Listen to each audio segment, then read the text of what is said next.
o Senhor e muito digno de louvor. Na cidade do nosso Deus, seu santo monte, a alegria de toda a terra.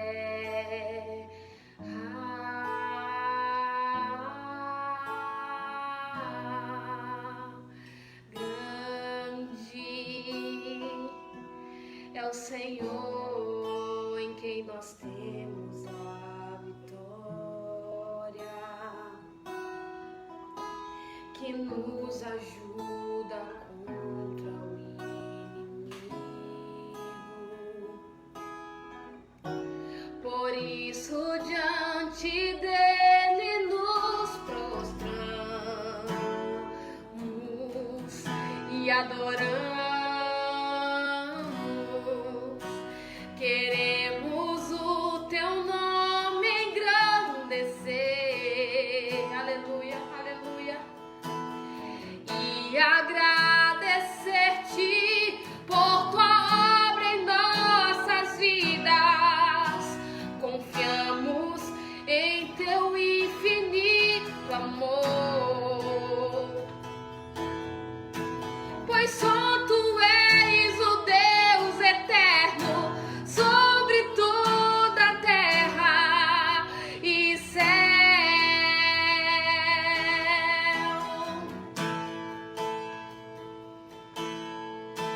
Queremos o teu nome engrandecer, aleluia, e agradecer-te por tua obra em nossas vidas. Confiamos em teu infinito amor, pois só tu és o Deus eterno sobre toda a terra e céu. Nós queremos o teu nome engrandecer, Senhor, aleluia, aleluia. Queremos o teu nome engrandecer e agradecer-te por tua obra em nossas vidas. Confiamos em teu infinito amor, pois só tu és o Deus eterno sobre toda a terra e céu. A paz do Senhor, amados, a paz do Senhor, louvado seja Deus por mais essa oportunidade. Glória a Deus. Você que já está aí, compartilhe essa live, amém? Compartilhe aí para alguém que precisa ouvir a palavra do Senhor, para alguém que precisa ser edificado, porque a palavra do Senhor não volta vazia, ela cumpre o que lhe apraz. Então é sempre bom ouvir a palavra do Senhor. A Bíblia diz: ouvir, a vossa alma viverá. Glória a Deus. A palavra do Senhor nos traz sustento. A palavra de Deus é alimento para nossa alma. Essa noite de estudo bíblico, onde vamos aprender da palavra de Deus, a inerrante palavra de Deus, a poderosa palavra de Deus. Ah, como eu amo a palavra, irmão. E é bom entender que ela é poderosa, aleluia. E ela continua surtindo efeito apesar dos anos. Ela continua viva e eficaz, aleluia. Mais penetrante de qualquer espada de dois gumes. Ela é poderosa para discernir os pensamentos e as intenções do coração. Sou agradecido, Senhor, por você que está aí. Que você possa fazer deste momento um momento de culto, de adoração ao nosso Deus. Aleluia. Vamos orar, Senhor. Tu és bom.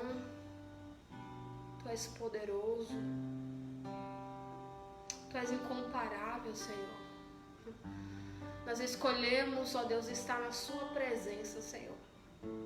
Nós poderíamos estar fazendo tantas outras coisas nas nossas casas, afazeres domésticos, assistindo uma série, um filme, poderíamos estar dormindo, poderíamos fazer uma ligação, oh Deus, qualquer outra coisa, mas nós escolhemos estar aqui, Jesus, nós escolhemos reservar este tempo, Deus, de culto ao seu nome, escolhemos estar atentos a ouvir sua voz e nos derramarmos perante a sua presença, Senhor. Eu te peço, Deus, que o Senhor receba como cheiro suave as suas narinas e recebendo, Senhor, derrama sobre nós a sua graça, o seu poder, a alegria de te adorar, de te servir, Senhor. Que o Senhor traga paz aos nossos corações, aleluia, que o Senhor aumente a nossa fé, Senhor, porque cremos que Tu és o mesmo, aleluia, poderoso, aleluia, ó Pai, eficaz, aleluia, Teu nome é, Senhor, glória ao Senhor Jesus. Oh Deus, nos guia em todas as coisas, em cada canção que estaremos entoando aqui, Senhor, seja o Teu Espírito a nos inspirar, que não seja nós, mas o Senhor a falar através de nós. Da mesma forma eu te apresento o Teu servo, Pastor Marcelo, Senhor, que logo mais estará aqui sendo instrumento do Senhor para direcionarmos ao estudo bíblico, Senhor. Ser com o Teu ungido, o Teu servo, fortalece, dele saúde, dele graça, continue dando conhecimento e sabedoria, Senhor. Nós somos gratos pela vida do Teu servo, que tem sido instrumento de bênção para nós, não diferente ao nosso pastor Ivan. Tome em Tuas mãos o Teu servo, continue a cada dia usando, Senhor, como flecha certeira, que o Senhor possa a cada dia aperfeiçoar a Sua obra sobre a vida dos Teus filhos. Oh Deus, assim seja com todo o corpo, Deus, com toda a igreja. Oh Deus, que possamos estar ligados, Senhor, em um só pensamento, em uma só fé, em um só desejo. Que os nossos corações clamem dia e noite pela Sua presença. Que os nossos corações se rendam dia e noite ante a Ti, Jesus. Guarda-nos, guarda o nosso coração, guarda a nossa mente, guarda a nossa saúde emocional e física. Guarda-nos, esconda-nos em Ti, Jesus. Nós confiamos no Senhor, o Deus poderoso, o único Deus, o suficiente Salvador das nossas vidas. Eu Te agradeço, Deus, e Te louvo por todos os Teus grandes feitos, em nome de Jesus. Amém. Glória a Deus. Abra comigo a Bíblia aí, amados. Mateus 7. Mateus capítulo 7, glória a Deus. Mateus 7, a partir do verso 15, que nos diz: acautelai-vos, porém, dos falsos profetas, que vêm até vós vestidos como ovelhas, mas interiormente são lobos devoradores. Por seus frutos os conhecereis. Porventura colhe-se uva dos espinheiros, ou figo dos abrolhos? Assim toda árvore boa produz bons frutos, e toda árvore má produz maus frutos. Não pode a árvore boa dar maus frutos, nem a árvore má dar bons frutos. Toda árvore que não dá bom fruto, corta-se e lança no fogo. Portanto, pelos seus frutos o conhecereis. Eu lendo essa palavra hoje, o Senhor ministrou muito ao meu coração e me deu um link à palavra que se encontra em João 15, que o Senhor diz que Ele é a videira verdadeira e nós somos os ramos. Nós somos ligados a Jesus pela fé e pela fé temos uma nova vida em Cristo. E a Bíblia vai dizer que pelos frutos conhecereis a árvore. É interessante dizer que o fruto não faz a árvore ficar boa. É a árvore que tem esta função. Ou seja, é Jesus, a árvore. Nós somos somente a vara. Nós somos somente ligados a Jesus. O fruto é evidência de que estamos ligados em Cristo. Se a vara estiver por si só solta, ela não pode gerar fruto algum. João 15:4 nos diz: está em mim e eu em vós. Como a árvore de si mesma não pode dar fruto se não estiver na videira, assim também vós, se não estiverdes em mim. Então, irmãos, é necessário estar em Jesus. A palavra vai dizer que sem Ele nada podemos fazer. De nós mesmos não vem nada de bom, irmãos. Temos que entender isso para achar que temos algum mérito ou para achar que temos os frutos geram salvação. Não é isso, irmãos. Nós temos que entender que só damos frutos porque estamos ligados em Jesus. A evidência de estarmos ligados em Cristo é porque damos bons frutos. Então, nós precisamos analisar todos os dias como têm sido os nossos frutos. Têm sido os bons ou maus frutos? Porque é essa evidência que vai mostrar se realmente estamos ligados em Cristo. Se os nossos frutos têm sido maus, é triste dizer, mas a Bíblia fala, toda árvore má que não dá bons frutos, ela é cortada e lançada ao fogo. Ou seja, aquele que não está ligado em Cristo dá más frutos e o destino dele é o fogo, é o inferno. Misericórdia. Mas aquele que está em Cristo, nova criatura é, aleluia. Aquele que está em Cristo, aleluia, dá bons frutos. Aquele que está em Cristo gera bênção, gera palavras de bênção, gera vida, porque a vida de Deus está nele. Glória a Deus. Então que essa palavra fique no seu coração. Os frutos são evidência de que estamos ligados a Jesus. E sem Ele, sem Jesus, nada podemos fazer. Aleluia, glória a Deus. Vamos adorar o Senhor Jesus. Quero dizer aos meus amados irmãos e amigos da tribo de Levi, estou aqui representando eles hoje, bateu uma saudade. Eu falei, hoje eu vou representar o tribo de Levi ali, vou com a blusa, vou homenagear eles. Estou aqui com muita saudade de vocês, meus amados, viu? Mas creio que em breve estaremos juntos, aí juntos de novo, adorando ao Senhor Jesus. Que vocês possam adorar aí da sua casa também, amém? Assim como toda a igreja que está reunida aí. Vamos adorar Jesus, vamos engrandecer o nome do Senhor. Aleluia.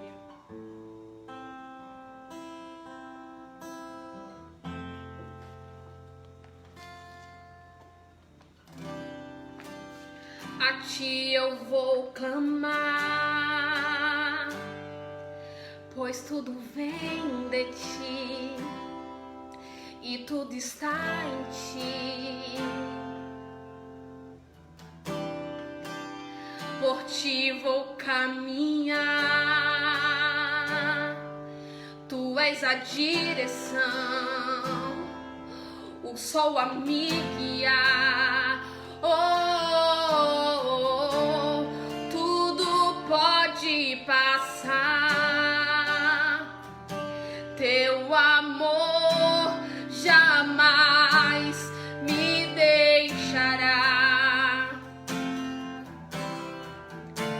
Sempre há de existir um novo amanhã preparado pra mim.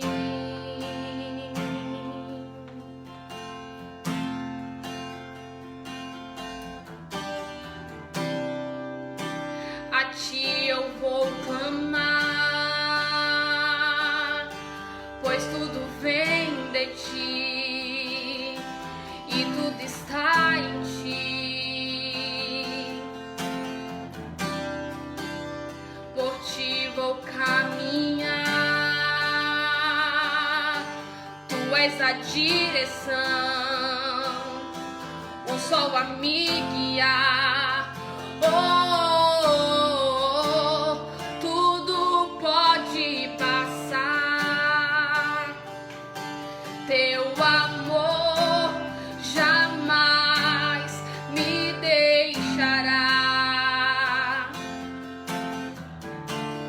Sempre há de existir um novo amanhã preparado pra mim.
Ti, Jesus, como a palavra lida, Senhor. Eu quero estar em Ti, Jesus.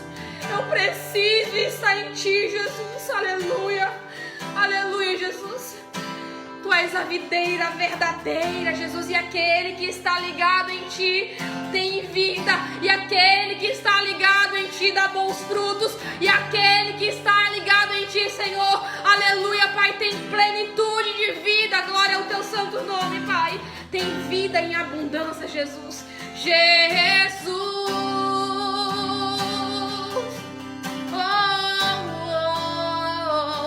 Eis-me aqui. Declare para Ele: eu me rendo aos Teus pés. Eu me rendo aos Teus pés. És tudo que eu preciso pra viver. Eu me lanço aos Teus braços, onde encontro meu refúgio. Eu me rendo aos Teus pés. És tudo que eu preciso. És tudo que eu preciso, Jesus. Eu me lanço aos Teus braços, onde encontro meu refúgio. Não tenho outro bem além de Ti, Jesus. Tu és tudo, Jesus, que eu preciso. Tu és tudo que eu preciso. Tu és tudo que eu preciso, Deus. Tu és o ar em meus pulmões. Tu és o primeiro pensamento em minha mente ao amanhecer, Senhor. Só Tu tens palavras de vida eterna, Senhor. Só Tu tens palavras que alimentam a minha alma. Eu preciso de Ti, Senhor, todos os dias.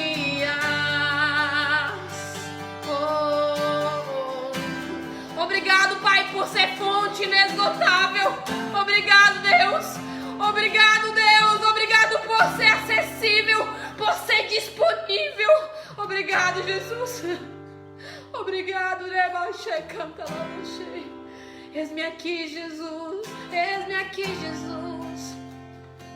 Eu me rendo aos Teus pés.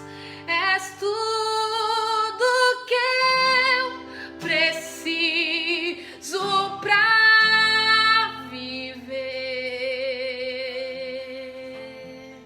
Aleluia. Glória a Deus. Aleluia.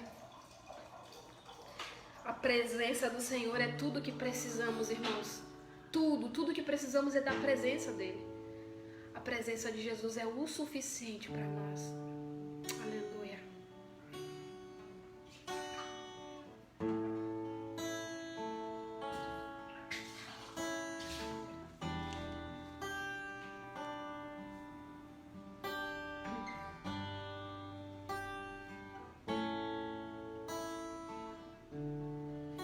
Entra no quarto e feche a porta.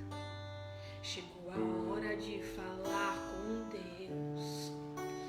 Dobre os joelhos e sinta a presença que toma todo esse lugar. Sinta a glória de Deus. Sinta a glória do Pai. Não se detenha se as lágrimas rolarem e as batidas no teu peito acelerarem. É Ele mexendo no secreto da gente, no lugar que ninguém conhece, mas Ele viu e sabe curar. Ele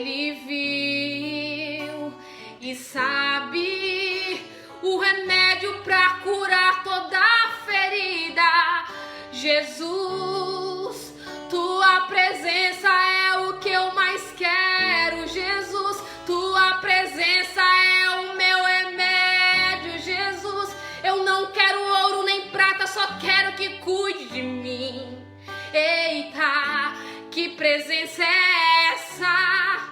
Presença que mexe, confronta com tudo aqui dentro da gente, que causa arrepio na alma e a gente sente, Jesus, que eu perca dinheiro e perca amigos, só não quero perder tua presença, tua presença. Tua presença, eu não posso perder tua presença. Não retires de mim o teu espírito, não te aparte de mim a tua presença. Ela é tudo que eu preciso, ela é tudo que eu tenho mais precioso, Jesus. Aleluia, abra o seu coração para o Senhor. Fale com Ele através dessa canção. Senhor, é tudo que eu preciso da sua presença. Aleluia. Não se detenha se as lágrimas rolarem e as batidas no teu peito acelerarem. É Ele mexendo no secreto da gente, no lugar que ninguém conhece, mas Ele viu e sabe curar. Aleluia. Ele viu e sabe o remédio para curar toda ferida. Jesus, tua presença é o que eu mais quero. Jesus, tua presença é o meu remédio. Jesus, eu não quero ouro nem prata, só quero que cuide de mim. Eita, que presença é essa? Presença que mexe, confronta com tudo aqui dentro da gente, que causa arrepio na alma e a gente sente, Jesus, que eu perca dinheiro, que perca amigos, só não quero perder. Jesus, tua presença é o que eu mais quero. Jesus, tua presença é o meu remédio. Jesus, eu não quero ouro nem prata, só quero que cuide de mim. Eita, que presença é essa? Presença que mexe, confronta com tudo aqui dentro da gente, que causa arrepio na alma e a gente sente, Jesus, que eu perca dinheiro e perca amigos, só não quero perder tua presença, tua presença, tua presença, tua presença, tua presença.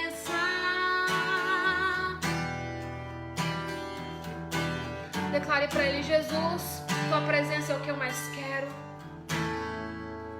Jesus, tua presença é o que eu mais quero. Jesus, tua presença é o meu remédio. Jesus, eu não quero ouro nem prata, só quero que cuide de mim. Eita, que presença é essa? Presença que mexe, confronta com tudo aqui dentro da gente, que causa arrepio na alma e a gente sente, Jesus, que eu perca dinheiro e perca amigos, só não quero perder tua presença, tua presença, tua presença, tua presença, tua presença.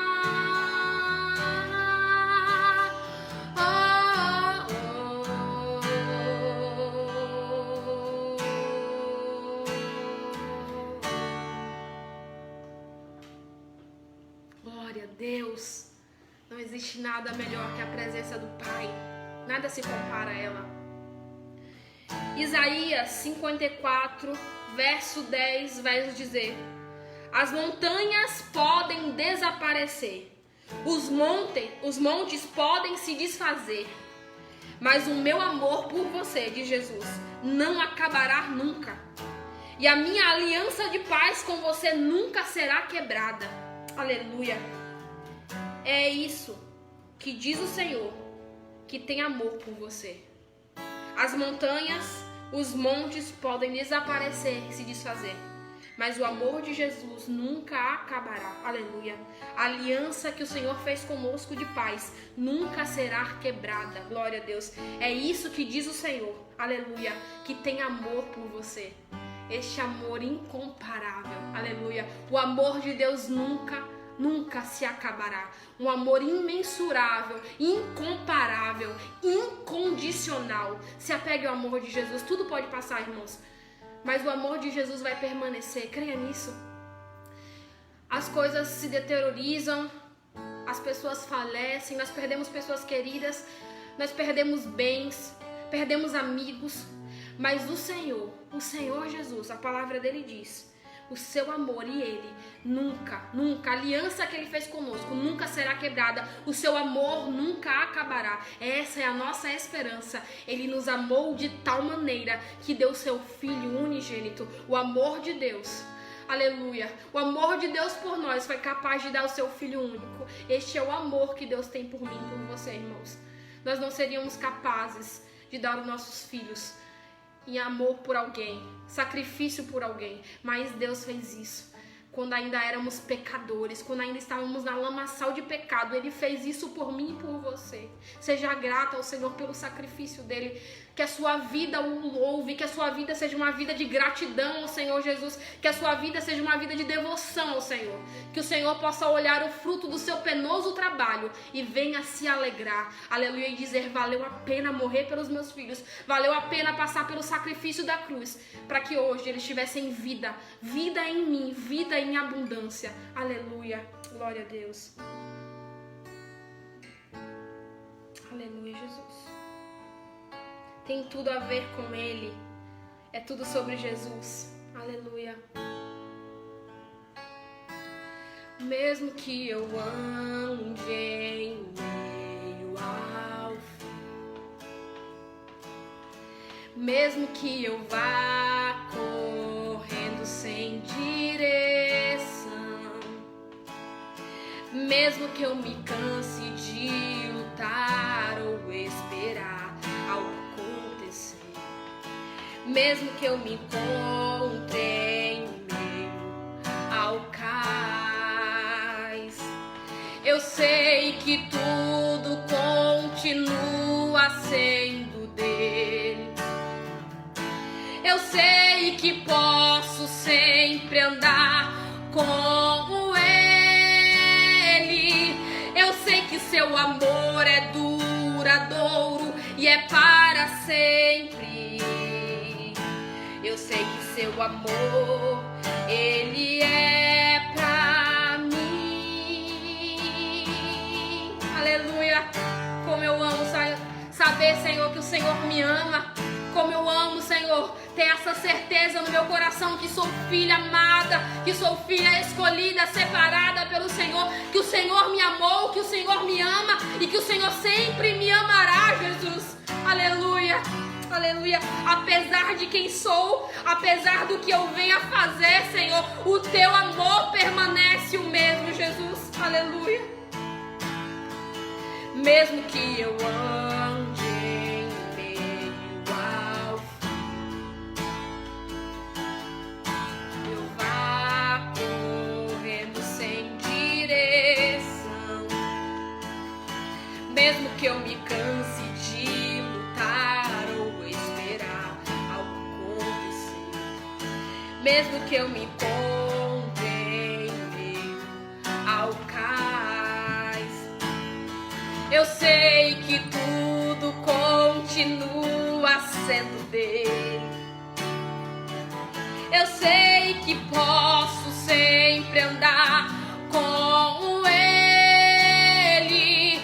Eu sei que o seu amor é duradouro e é para sempre.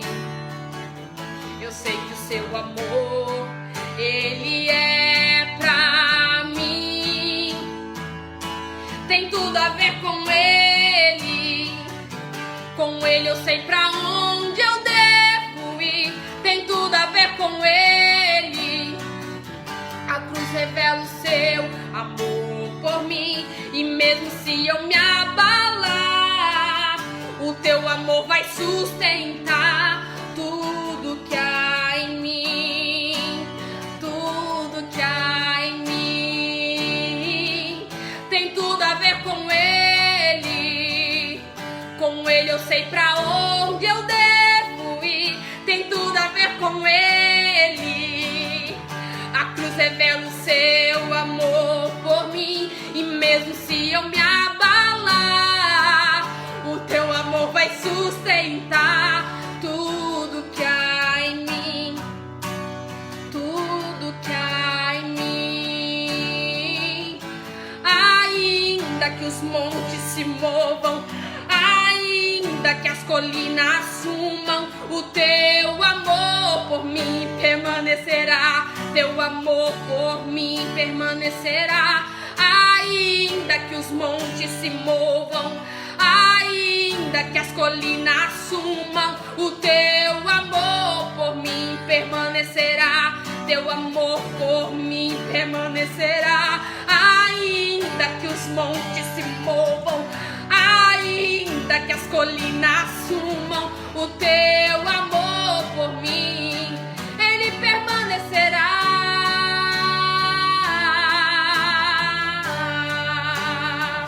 Aleluia, aleluia, aleluia. Tem tudo a ver com ele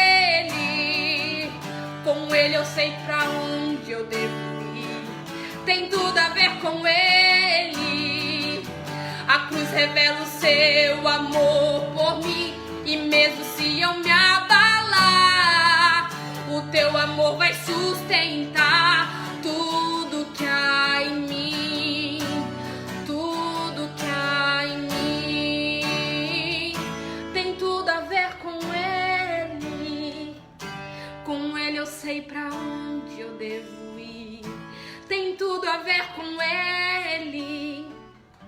A cruz revela o seu amor por mim, e mesmo se eu me abalar, o teu amor vai sustentar tudo que há em mim, tudo que há em mim. Se apegue nessa verdade: o amor de Deus jamais acabará. A aliança de paz que ele fez conosco jamais será quebrada.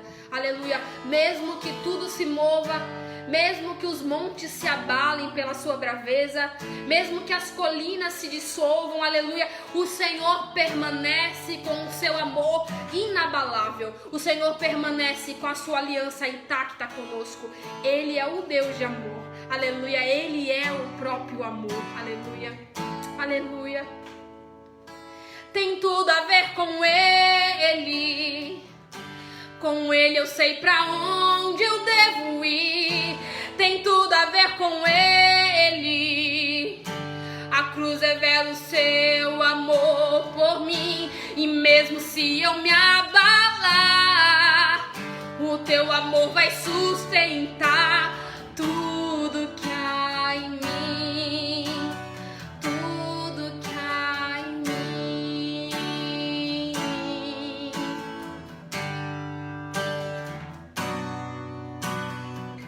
Louvado seja o Senhor, glória a Deus. Vamos continuar ligadinho aí, vou chamar o pastor Marcelo. Ele estará trazendo a palavra, o estudo bíblico. Que você esteja bem atento e receba do Senhor mais nessa noite, em nome de Jesus.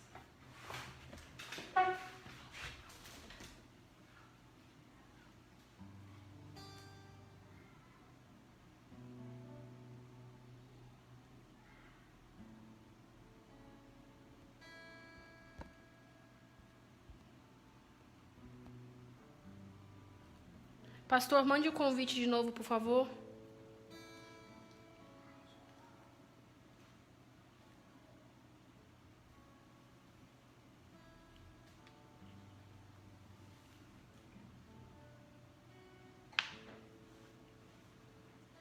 Tem tudo a ver com ele. Com ele eu sei pra onde eu devo ir. Tem tudo a ver com ele.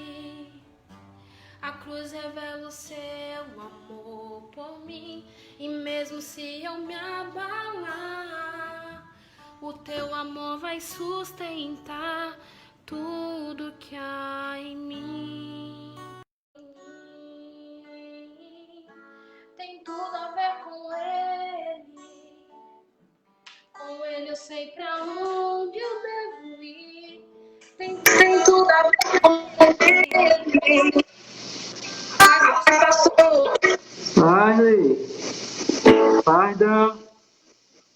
pastor. Tá bom aí? Senhor, meu povo, boa noite para todos aí que nos assistem. Nós. Só coloca um pouquinho mais pra frente. Ficou um pouco distante, o áudio tá mais baixo. Só coloca um pouquinho pra frente.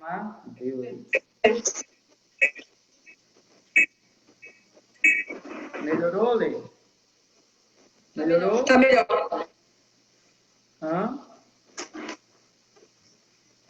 Pronto.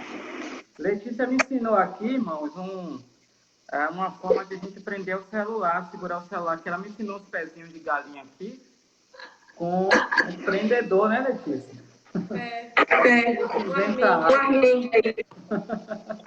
Mas glória a Deus por tudo, estamos aqui juntos para falar das Escrituras, né? Nós vamos continuar aí com a nossa aula. Na terça passada eu não pude estar com os irmãos, visto que eu fui fazer o teste, né, para o Covid-19, e então estava em casa aguardando o resultado, não tive como estar lá, então nós não tivemos a nossa aula na terça passada, mas nós vamos dar continuidade hoje na nossa lição, que nós estamos trabalhando aí a carta de Paulo aos Efésios, tá? A carta de Paulo aos Efésios. Letícia e Dan, quiser falar alguma coisa no momento da aula, fica à vontade, viu? Tá? É bom, né? Tá interagindo aí, se quiser, fica à vontade. Isso é bom. Nós estamos, como acabei de dizer, nós estamos trabalhando aí a carta de Paulo aos Efésios, chamada lá uma das cartas da prisão, né? Possivelmente Paulo estava preso quando escreveu essa carta, preso por conta do Evangelho, por pregar o Evangelho, e ele escreveu essa carta para a igreja ali de Éfeso, né? Que foi, historicamente, foi talvez a maior igreja do primeiro século, a maior igreja, né? Que teve pastores, que teve grandes pastores, a igreja de Éfeso. Por exemplo, João foi pastor da igreja de Éfeso, né? O discípulo de João foi pastor da igreja de Éfeso. Então, você vai ver a importância que essa igreja tem ali no contexto bíblico, e também você vai ver referência a essa igreja lá na carta do Apocalipse, né? Em Apocalipse você vai ver quando tem a carta enviada a 7 igrejas, uma das igrejas é a igreja de Éfeso, considerada a igreja mais teológica daquele período.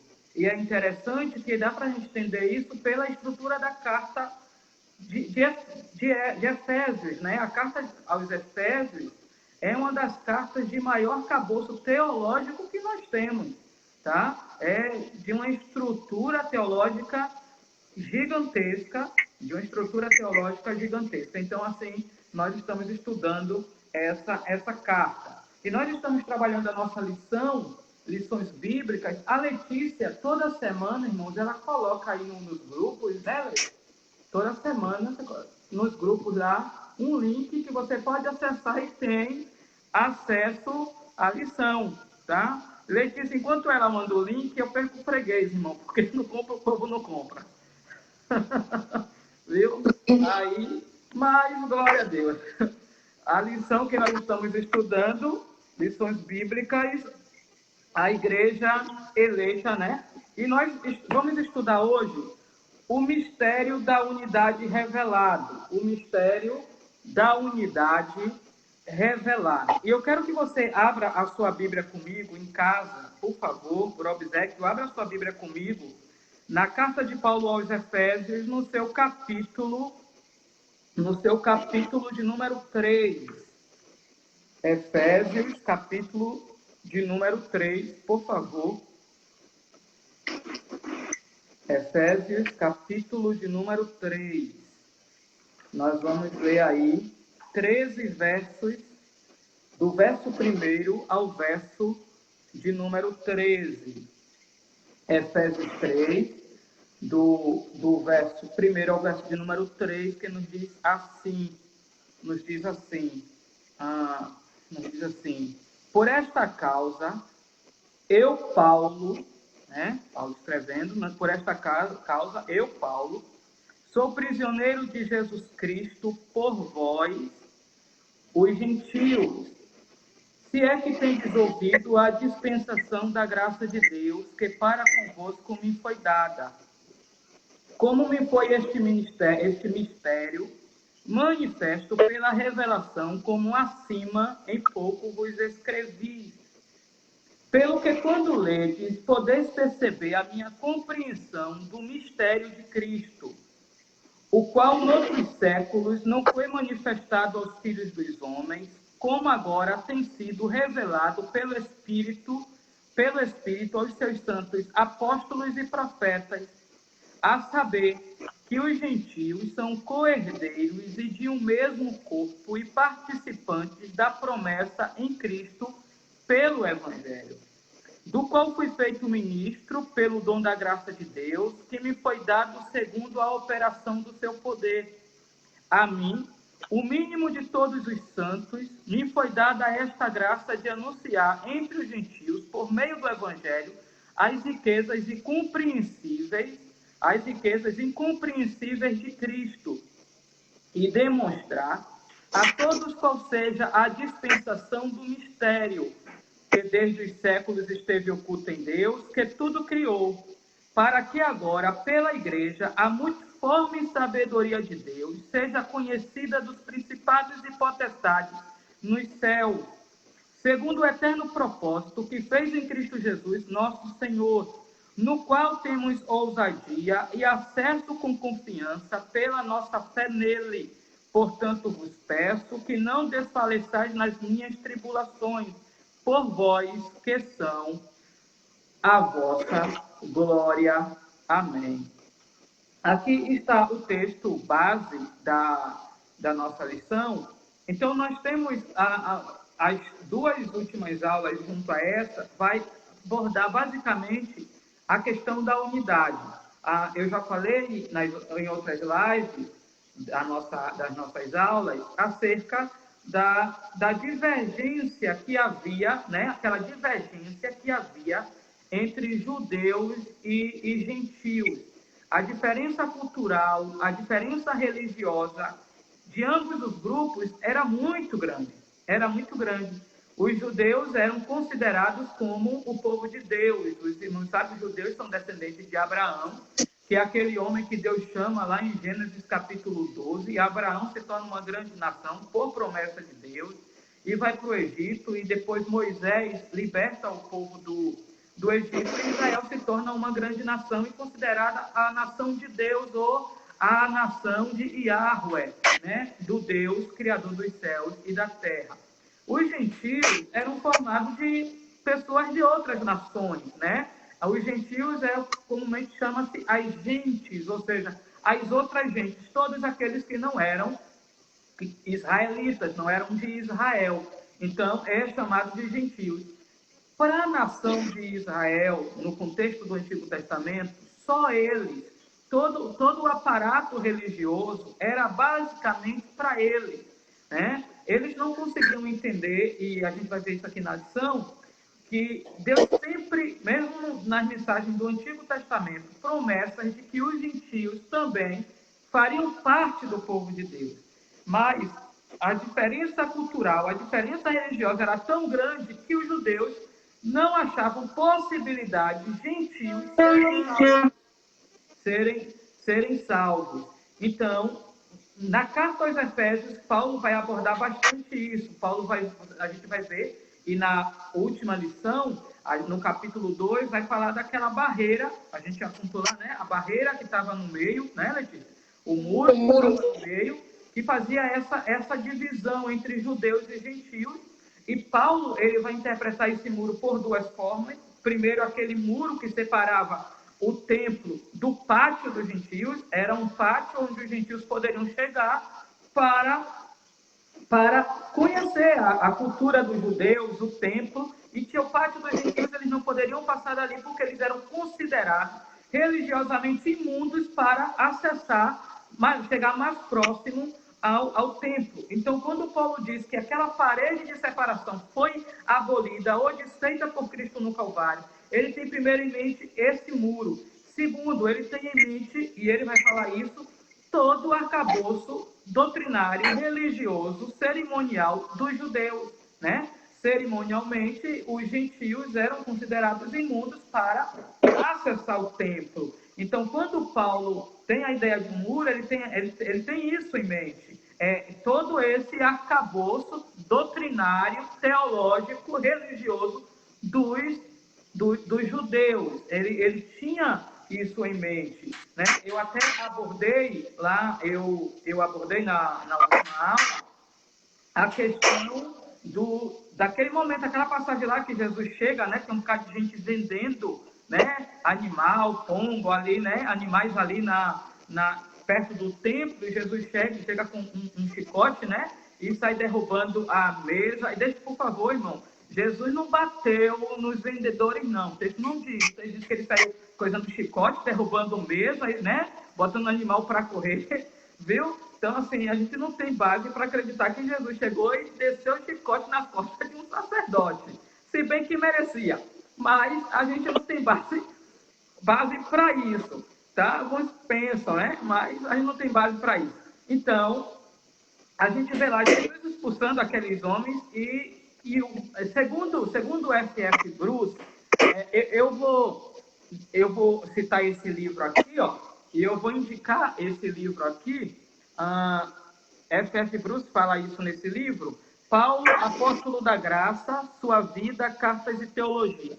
Se você quer entender a vida de Paulo, o que Paulo cria, toda a estrutura teológica de Paulo, como Paulo pensava a fé cristã, esse é o livro, tá? Então, nesse livro, o escritor F.F. Bruce, ele vai lhe dar um panorama sobre a vida de Paulo muito bom, muito bom. Então, compre, adquira, é uma oportunidade para ler, tá? Compre, adquira, você vai ver isso. E o F.F. Bruce, ele diz que o lugar em que eles estavam vendendo ali era o pátio dos gentios.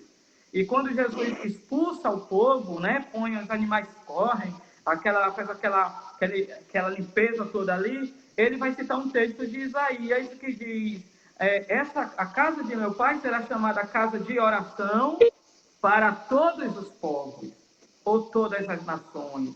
O que é que o judeu está fazendo? Pegando aquilo que é direito dos gentios e usando para ganhar dinheiro, né? Usando para ganhar dinheiro. E ali Jesus já apresenta que o projeto de Deus é que todos os povos tenham conhecimento do Evangelho, da Palavra de Deus.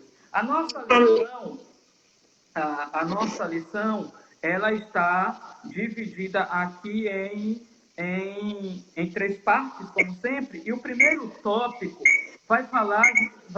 o escritor vai nos fazer entender o que significa a palavra mistério, né? Porque o tema vai falar do mistério da unidade revelado, ou seja, um mistério que no Antigo Testamento não tinha sido revelado, pelo menos não no ápice não segundo a revelação que nós temos hoje, a compreensão que nós temos hoje, né?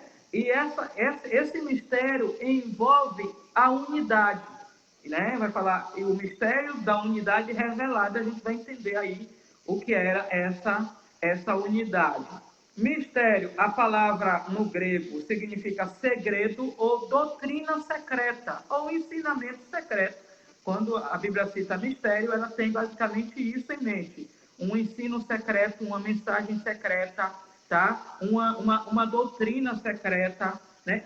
Não no secreto no sentido de uma seita secreta, né? A igreja, ela não é uma seita, a igreja evangélica, ela não tem nada para esconder, né? O cristianismo não tem nada para esconder, o cristianismo é patente, é aberto, é claro, né? Jesus disse: eu sou a luz do mundo, então não há trevas no evangelho, o evangelho é claro.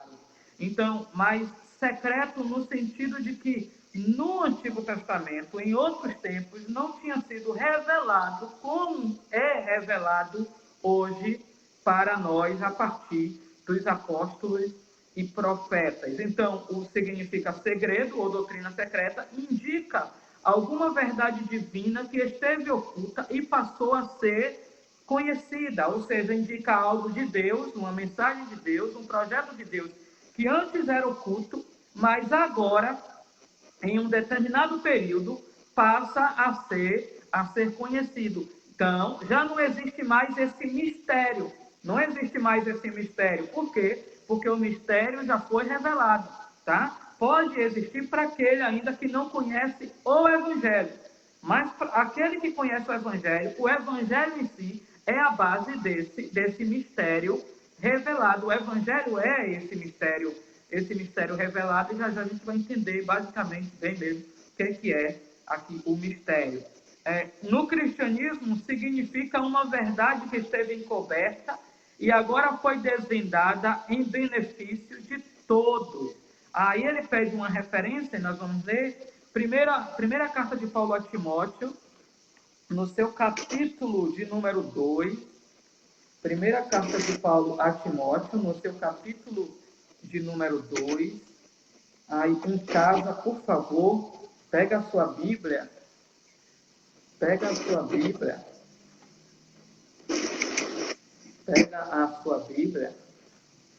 tá? Aproveite esse período que você está em casa para ler a Bíblia.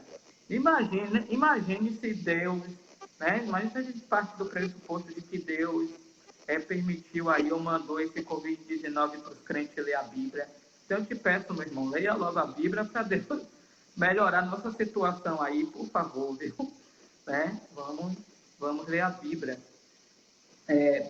Primeira carta de Paulo a Timóteo, capítulo 2, versículo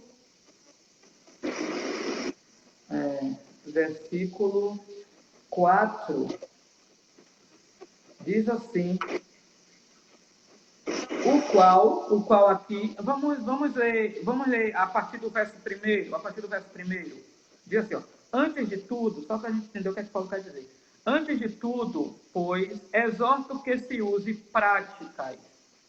a prática de súplicas, orações, intercessões, ações de graças, em favor de todos os homens, em favor dos reis e de todos os que se acham investidos de autoridade, para que vivamos uma vida tranquila e mansa, com toda piedade e respeito. Isto é bom e aceitável diante de Deus, nosso Salvador, o qual deseja que todos os homens sejam salvos, tá? O qual deseja que todos os homens sejam salvos. Esse versículo é um problema para o calvinismo, mas nós não vamos falar do calvinismo aqui, tá? O qual deseja que todos os homens sejam salvos e cheguem ao pleno conhecimento da verdade, né? O qual deseja que todos os homens sejam salvos e cheguem ao pleno conhecimento da verdade. Então, qual é o projeto de Deus? Qual é o plano de Deus? Que todos tenham conhecimento da verdade. É a vontade de Deus. E esse conhecimento é esse mistério que estava oculto, né? Que estava oculto e agora foi-nos revelado. Foi-nos revelado. O escritor diz aqui, a expressão como como o texto, né? Indica que no Antigo Testamento esse mistério não foi dado a conhecer tão claramente como agora o foi desvendado pelo Espírito. O que é que o escritor quer dizer? É que esse mistério no Antigo Testamento ele foi dado, mas não claramente. O escritor, você vai ver Isaías profetizando, né, de outras nações que iriam adorar a Deus. Né? Os primeiros capítulos, se você for ver os primeiros capítulos de Isaías, até o capítulo 30, você vai ver muita promessa boa para as outras nações. Né? Tem um texto, acho que não sei se é o capítulo 20, eu não lembro bem, mas fala de 3 nações que vão subir o templo para adorar. Fala do Egito, da Assíria e de Israel. Tá? Egito, Assíria e Israel. Então, há ali sim promessas em outros textos do Antigo Testamento de que os gentios iriam adorar a Deus. Mas a forma como explica isso ou aborda isso não é na mesma dimensão que a gente vai ver no Novo.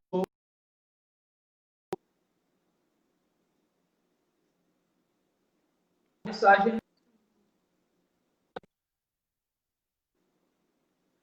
foi, mas me ligaram.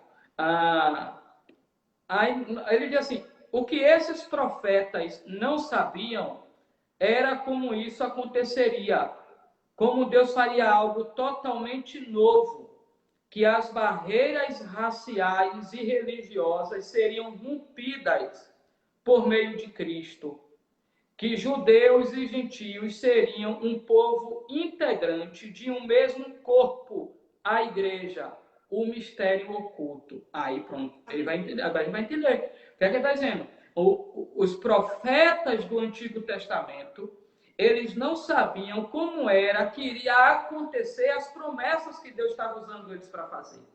Eles não sabiam, eles não tinham dimensão, eles não sabiam como essas barreiras religiosas seriam quebradas, né? A gente sabe o que é uma barreira religiosa. Irmão, religião é algo forte, né?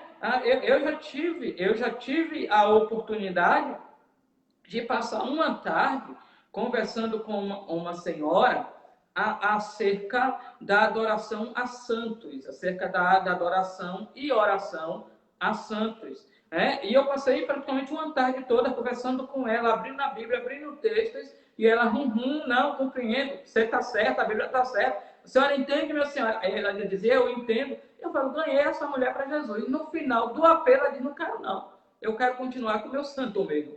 Então, você vê a dimensão do que é uma barreira religiosa. Então, para o escritor do Antigo Testamento, era difícil para eles compreender como Deus iria quebrar essa barreira. Os gentios seriam o povo de Deus, os gentios iriam subir ao templo, os gentios iriam adorar. Eles não tinham a dimensão disso, tá? E aquele dia essas barreiras seriam rompidas por meio de Cristo, que judeus e gentios seriam um só povo, integrante de um mesmo corpo, a igreja, o mistério oculto. Aqui ele já vai dizer, qual é o mistério oculto? É a igreja. Por que a igreja? Porque a igreja é essa unidade de judeus e gentios, né? A igreja é a manifestação desse muro que Deus destruiu. A igreja é a unidade de judeus, como eu já falei, e de gentios, se tornando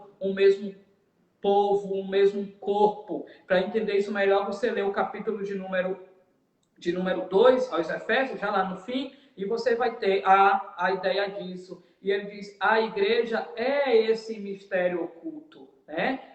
Você não vai ver a palavra igreja no Antigo Testamento. Você não vai ver. Você vai ver ali algumas facetas de coisas que a igreja é, né? De coisas que a igreja é. Mas você não vai ter uma visão clara da igreja que nós temos hoje no Antigo Testamento, né? Você não vai ter. Então você vai ver que o Novo Testamento, quando o povo de Deus no Antigo Testamento era os judeus, né? Quem era o povo de Deus? Os judeus. No Antigo Testamento eram os judeus. A referência ao povo de Deus é a eles, mas quando chega no Novo Testamento, o povo de Deus é a igreja, né? É essa unidade.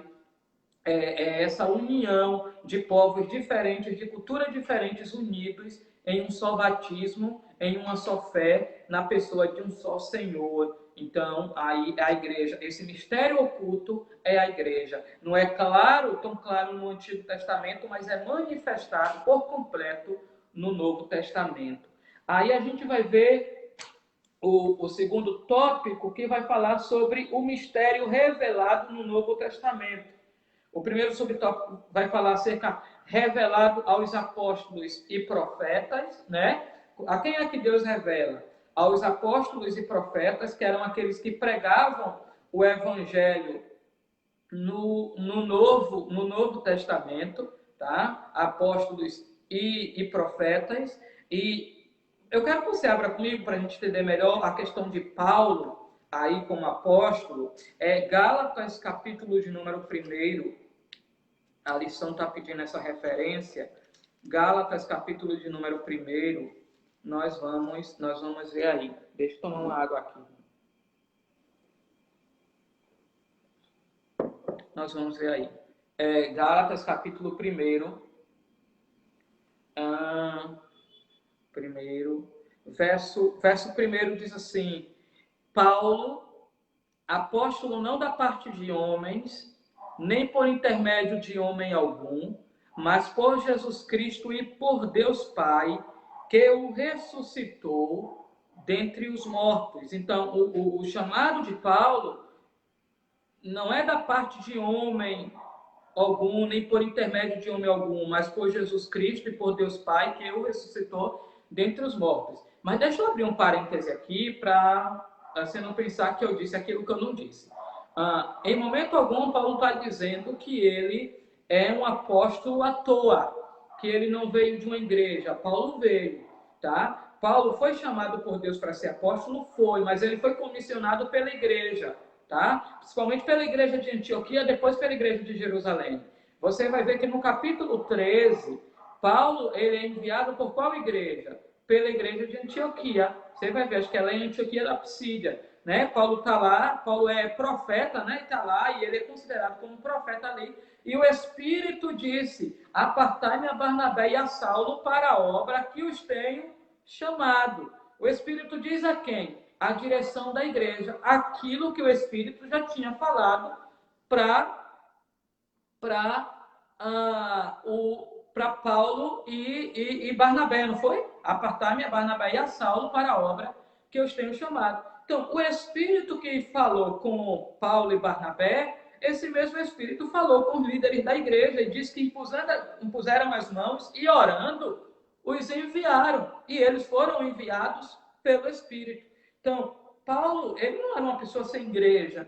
Paulo não era um homem que não tinha nenhuma autoridade sobre ele, ou ele não tinha compromisso com a igreja. Não, ele foi enviado pela igreja. O que Paulo quer dizer é que ele é chamado como apóstolo diretamente por Deus, por uma revelação, tá? Por uma revelação. Mas ele tinha igreja. E eu sempre digo isso quando eu cito Atos 13, de que se Deus falou com você, ele vai falar com seu pastor. Deus não é Deus de baderna, Deus não é Deus de bagunça. Eu não entendo as coisas que acontecem hoje, que Deus fala com o crente, mas Deus não fala com o pastor, né? Deus fala com o membro, mas não fala com o líder da igreja. E às vezes o membro toma atitudes desvinculadas da direção da igreja. E Deus, ele opera através da agência que ele mesmo criou, que é a igreja. Por favor, não estou aqui limitando Deus. Eu estou falando acerca da questão do evangelho, tá? Então, Paulo não era à toa, não. E ele diz assim: Paulo, apóstolo não da parte de homens, nem por intermédio de homem algum, mas por Jesus Cristo e por Deus Pai, que o ressuscitou dentre os mortos. No verso 11, veja o verso 11, ele diz assim, ó: faço-vos, porém, saber, irmãos, que o evangelho por mim anunciado não é segundo o homem. Não é segundo o homem. Porque eu não o recebi, nem o aprendi de homem algum, mas mediante revelação de Jesus Cristo. Deixa ainda fazer entender agora isso aqui. Abrir mais um parêntese aqui. A ideia que Paulo tem aqui não é de uma... Me perdoe a expressão, não é um revelamento. Não. A ideia de revelação que ele tem aqui é basicamente isso mesmo que a gente falou, que aquele mistério que estava oculto, né? Quando a gente vai ler, a gente vai ver o quanto Paulo sofreu por pregar o evangelho, porque o evangelho era uma mensagem totalmente diferente daquilo que os judeus estavam acostumados. A gente vai ver isso. Paulo apanha muito até por conta disso. Então, quando ele tem a ideia de revelação, a ideia que ele tem de revelação é esse evangelho que a gente tem hoje. Não é a ideia de uma revelação que Deus até dá, né? Letícia pode estar orando e Deus pode dar uma revelação a Letícia de algo extraordinário e Letícia passar para a igreja. Deus pode fazer isso? Pode. Agora, a revelação que Deus vai dar a Letícia vai estar dentro de todo o panorama ali do evangelho, né? Vai estar dentro da estrutura do evangelho. Mas quando Paulo fala de revelação aqui, ele está falando de revelação no sentido do evangelho em Cristo Jesus, que em Cristo ambos os povos estão unidos. É essa a revelação, tá? Que naquela época não tinha o que nós temos hoje. Hoje nós temos a Bíblia aqui, né? Nós temos a Bíblia aqui, não é isso? Nós temos Antigo e Novo Testamento. Naquela época, Paulo não tinha o Novo Testamento. Paulo só tinha o Antigo Testamento. Nós temos hoje lição bíblica. Naquela época não tinha. Nós temos hoje teologia sistemática. Nós já temos teologia sistemática que nos ensina as principais ou quase praticamente todas as doutrinas das Escrituras. Paulo não tinha naquela época. Então, hoje, o Evangelho, quando a gente fala de revelação, em primeira mão a gente não pensa na ideia do Evangelho, mas devemos pensar. A ideia de revelação para Paulo, aquela revelação que ele recebeu para pregar, é o Evangelho que nós temos hoje. Como nós temos aqui nas cartas paulinas, na carta de Pedro, de Tiago, como está ali escrito em Hebreus, tá? Então, essa é a revelação, não é a ideia de uma manifestação diferenciada, não, mas é essa revelação, esse evangelho que na época de Paulo não era ainda tão claro como nós temos hoje. Nós temos hoje. Então, porque eu não recebi nem o aprendi de homem algum, mas mediante revelação de Jesus Cristo. Verso agora 16, ele diz, verso 15, diz assim, quando, porém, ao que me separou antes de eu nascer e me chamou pela sua graça, aprove revelar seu Filho em mim, para que eu o pregasse entre os gentios, sem detença, não consultei carne e nem sangue. Então ele está dizendo, quando Deus me chamou para pregar, me chamou pela sua graça, aprove revelar seu Filho em mim. Não é isso? O que é que vai revelar seu Filho em mim? Ou seja, ele está dizendo, aprove a Deus que através da minha pessoa, de mim, o Filho de Deus fosse manifestado. Jesus Cristo fosse manifestado às nações, aos povos. E eu fui, e quando fui, não consultei carne e nem sangue. O que ele está dizendo aqui é, quando eu fui, eu não consultei carne nem sangue. Aqui ele está falando da igreja, dos líderes. Por quê? Porque ele só vai se encontrar com a liderança de Jerusalém anos depois. Anos depois. É que ele vai ver Pedro, é que ele vai ver Tiago, é que ele vai ver João, que ele vai dizer lá no capítulo 2 de Gálatas que eram consideradas colunas, as colunas ali da igreja no sentido de ser os apóstolos principais ali. Então, ele só vai conhecer a igreja, os apóstolos, basicamente anos depois. Primeiro ele começa a pregar, depois conhece os apóstolos. E ele vai ser enviado, basicamente mesmo, pela igreja de Jerusalém, lá por volta do capítulo 15 de Atos, a partir ali, depois da primeira convenção da igreja, que é Atos 15. Então, Paulo é enviado pela igreja de Jerusalém aos gentios, ele e Barnabé, no capítulo 15, se não me falha a memória, ele e Silas, a partir do capítulo 15 de Atos. Tá? Então, revelado aos apóstolos e profetas, um mistério oculto, que agora foi revelado. Em termos gerais, um mistério revelado é a igreja. Eu já falei isso, esse mistério é a igreja, tá? Os povos sendo unidos na pessoa de Cristo Jesus, tá? É a igreja, esse mistério, que era inaceitável na mente de um judeu, essa unidade, mas ela acontece em Cristo. A união de judeus e gentios como família de Deus e corpo de Cristo. Imagine você pegar um judeu e o judeu dizer, chamar agora um gentio de meu irmão, meu irmão, e por aí vai. Eu já tive, casos mais próximos a nós, a gente pode ver pessoas que eram inimigas antes e em Cristo Jesus são unidas, A inimizade acabou. Hoje a gente cumprimenta com a paz do Senhor, Já tem até o hino, a paz do Senhor é a saudação que o crente faz. Por quê? Porque essa paz em Cristo quebrou o muro de separação que havia entre nós, tá? Então aí a gente vai vendo essa unidade. Por fim, o anúncio dessas dádivas, ou isso que estou dizendo aqui, revelado recai sobre a responsabilidade da igreja para que a multiforme sabedoria de Deus se torne conhecida. Veja, o que ele está dizendo aqui é o seguinte: quem é esse mistério? É a igreja. E quem é que revela para as outras pessoas, aqueles que não conhecem ainda o mistério, esse mistério? A igreja. A igreja é ela que manifesta, que manifesta, que fala sobre o mistério, e ela é esse mistério. Ela anuncia ela mesma, tá? Eu, Letícia, Daniel, nós estamos aqui nessa live porque nós somos esse mistério.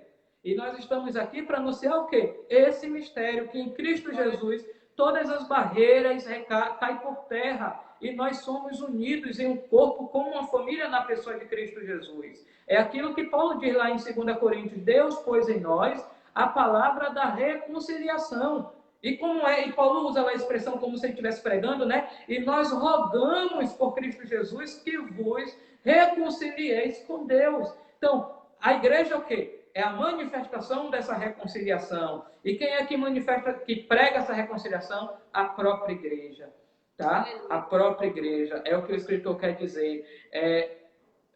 E ele fala aqui da multiforme sabedoria de Deus, né? As múltiplas sabedorias de Deus. No domingo eu falei sobre a sabedoria de Deus e eu me lembrei desse texto para citar. Esse texto é muito lindo. E Paulo fala que a igreja é a igreja que fala dessa múltipla sabedoria de Deus, né? Sabedoria de Deus significa que a própria igreja é a principal agência divina de divulgação desse mistério, a fim de unir todos os homens em um povo por meio de Cristo.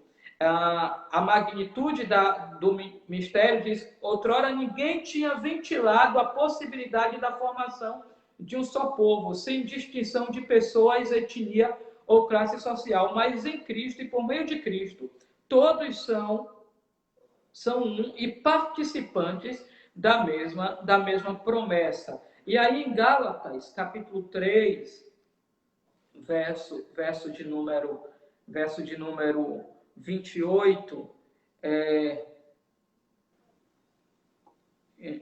diz assim, eu estou aqui com a atualizada, diz assim: de sorte, não pode haver judeu, nem grego, nem escravo, nem liberto, né? Nem outras versões, servos ou livre, né?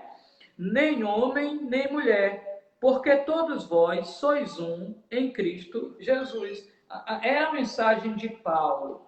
Era a mensagem de Paulo, né? A gente viu que Paulo vivia em um contexto bem diferente do nosso. Hoje a gente tem lá o problema a questão do racismo. Hoje a gente tem um cuidado maior com isso. Eu estava vendo agora recente, acho que foi um vídeo, e uma mulher dizendo o que é hoje em dia, que a gente fala algumas palavras que são racistas e a gente não sabe.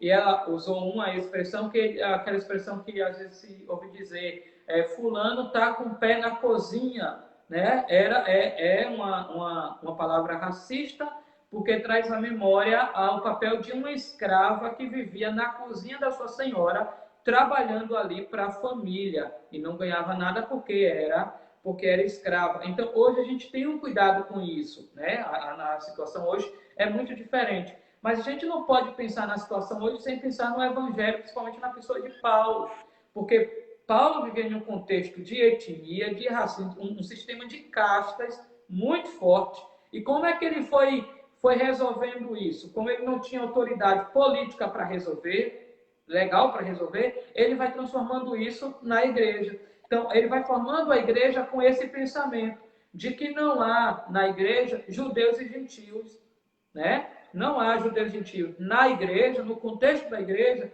ambos os povos são um.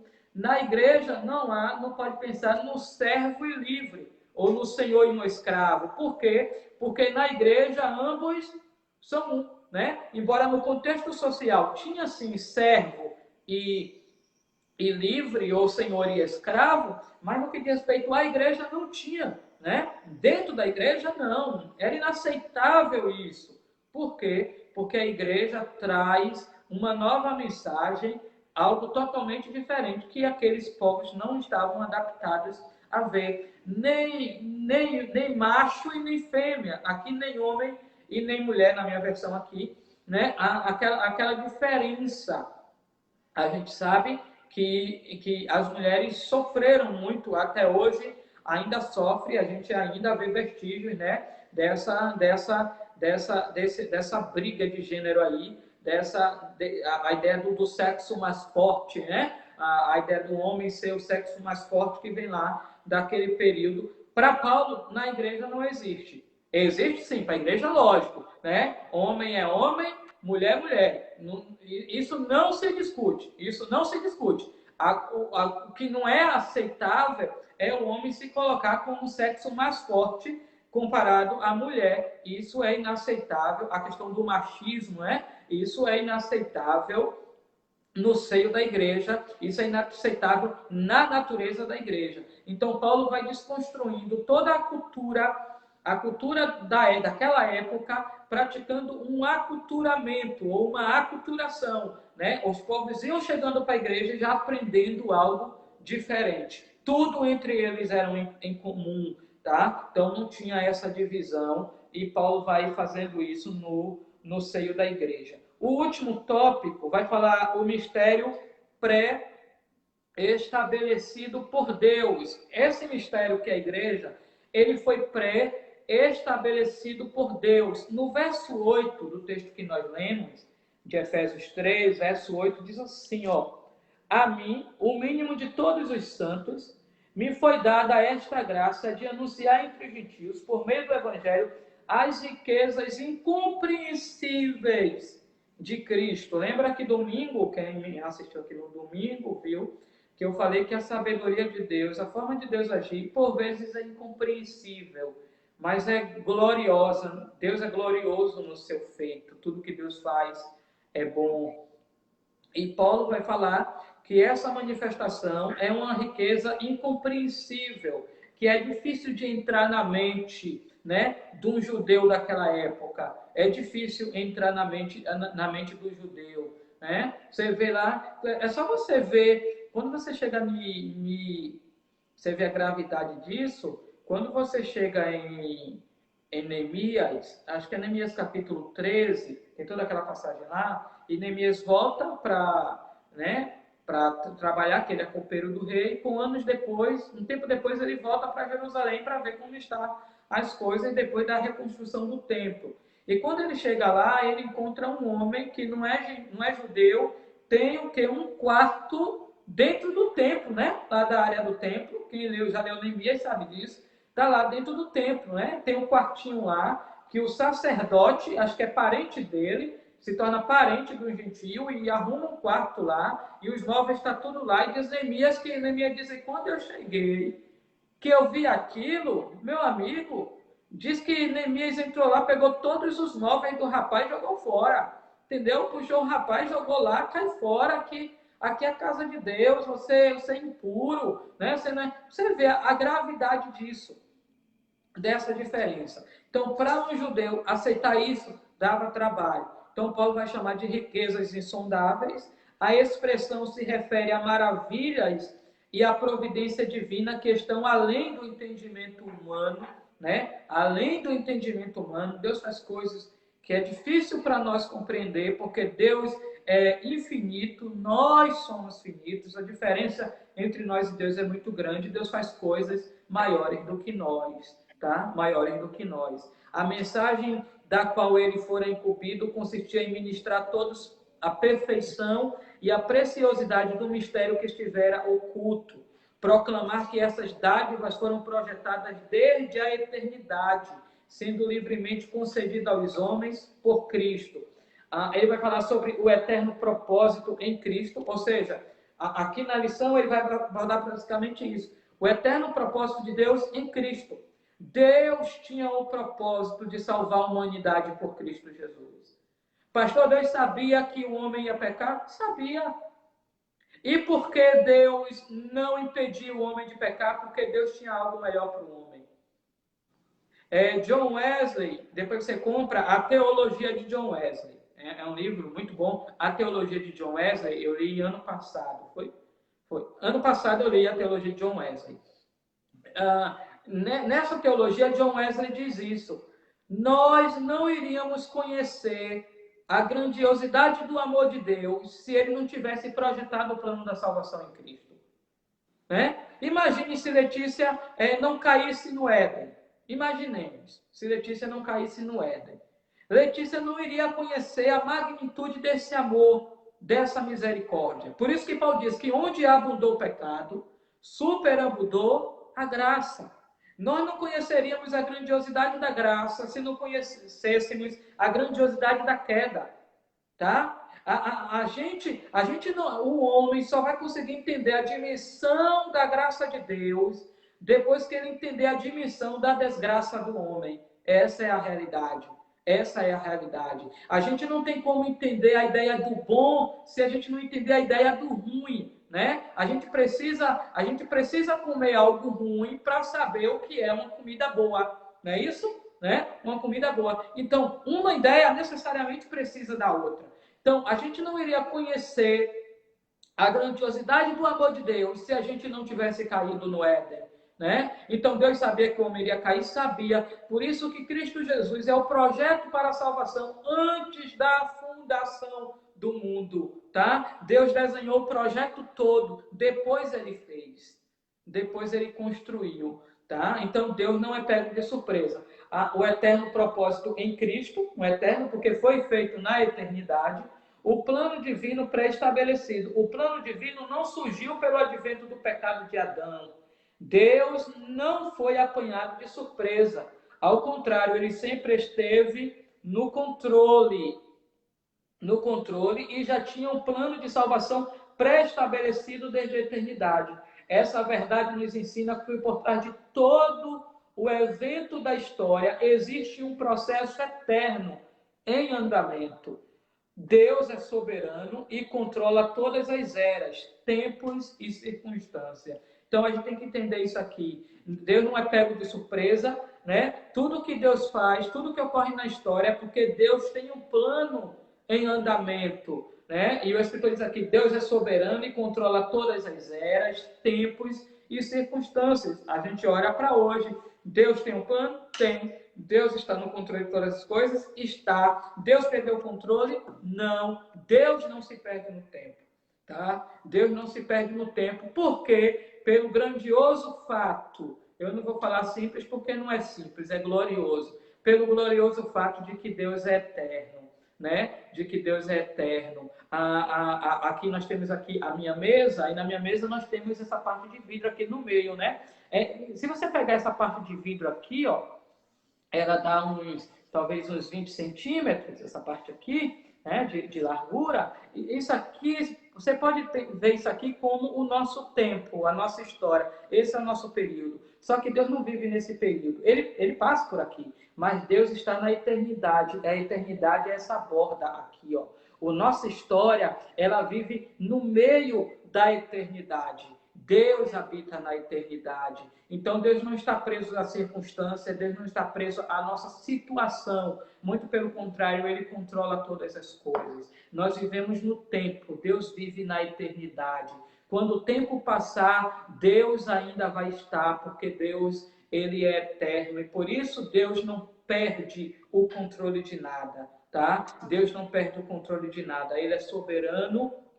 Ele é soberano e sabe o que faz. E não existia a igreja antes. A igreja era... A ideia de uma igreja no Antigo Testamento era irreal. Mas Deus, na sua soberania, projetou a igreja. E hoje nós estamos aqui. Eu estou aqui nessa live. Tá aí Letícia, Daniel com violão ali. Nós estamos adorando a Deus. Você está em casa assistindo. Por quê? Porque Deus já via isso desde a eternidade. desde a fundação do mundo. Ele sabia que em Cristo Jesus nós estaríamos unidos numa só fé, num só batismo, num só Senhor, num só Deus, num só Espírito, como ele diz no capítulo 4 de Efésios. Nós somos unidos em Cristo Jesus. Eu vou pedir a Letícia e a Daniel, eles vão louvar um hino e depois eu já volto aí para orar, encerrando esta live. Amém? Amém, Lê? Amém. Cadê? Dá para ela falar aí? Dá para ouvir? É porque eles estão ali. Glória a Deus. Depois do louvor ele vai entrar aqui. Oi? Meu pai, após o louvor, ele disse que vai aparecer aqui. Viu, tá bom. Quão grande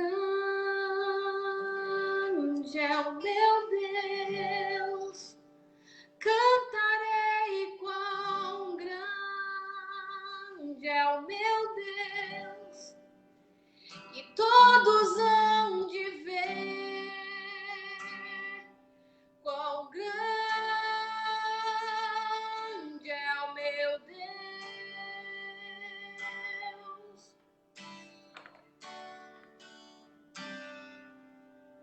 Com esplendor de um rei,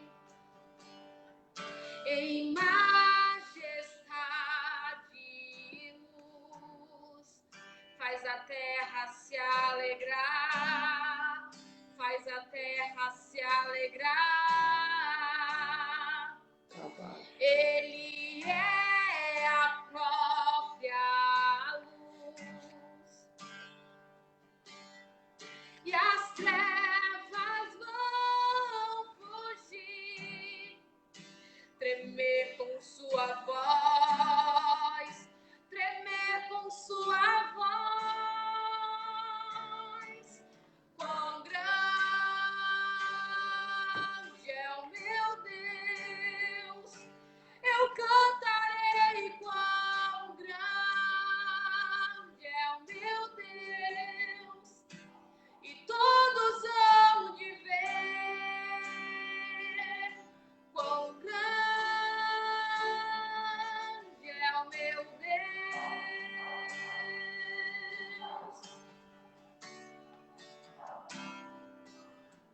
Por gerações ele é, o tempo está em suas mãos, o começo e o fim, o começo e o fim. Três se formam em um. Aleluia. Filho, Espírito e Pai, o Cordeiro e o Leão, Cordeiro e o Leão. Quão grande é o meu Deus, eu cantarei, quão grande é o meu Deus, e todos hão de ver quão grande é o meu Deus. Sobre todo o nome é o seu Jesus, aleluia. Sobre todo nome é o seu. A tua igreja te adora, Deus. Tu és digno do louvor. E eu cantarei, quão grande é o meu Deus, meu amado, meu desejado. Sobre todo nome, aleluia. Sobre todo nome é o seu. Só tu és digno, Deus. Tu és digno do louvor. E eu cantarei, quão grande é o meu Deus.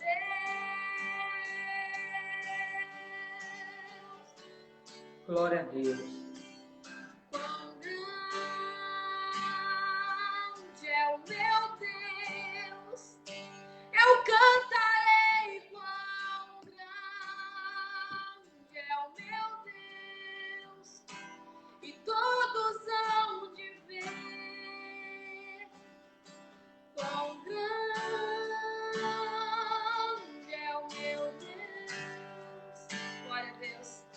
Amém, Lei? Eu não sei, Lei, não sei como tá aí, se vocês estão conseguindo ouvir bem aí. Aqui eu tô com dificuldade para ouvir. Não sei se eu tenho que mandar o convite para vocês. Aí, chefe. E aí, querido? Pai do Senhor. Paz do Senhor. Rapaz, você tá bonitão, cara. Eu tô dizendo aqui, chefe, eu tô te ouvindo muito baixo. Não sei como é que o pessoal em casa está te ouvindo. Tá. A paz do Senhor a todos. Pastor Marcelo, você soprou fogão a lenha, foi? Você assoprou fogão a lenha? Amém? Você assoprou fogão a lenha? Não estou conseguindo ouvir. Você assoprou fogão a lenha? Não está me ouvindo? Eu não estou conseguindo ouvir. É sério. Tá muito baixo.